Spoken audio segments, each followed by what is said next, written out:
নমস্কার বন্ধুরা, আজই বানাবো আলুর চিপস। এবার আমি পাতলা পাতলা করে আলুগুলোকে কেটে নেব।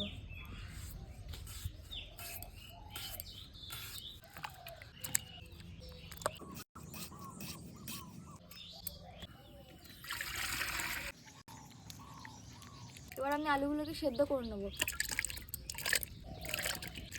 এবার আমরা পরিমাণ মতো নুনের একটু দিয়ে দেবো, লবণ, হলুদ।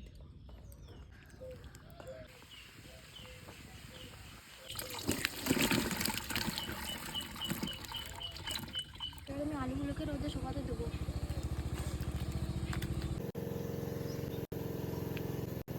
একদিনের জন্য এগুলোকে রোদে শুকিয়ে নেবো।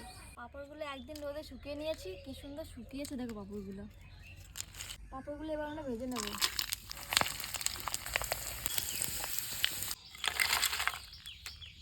চাট মশলাটা ছড়িয়ে দেবো।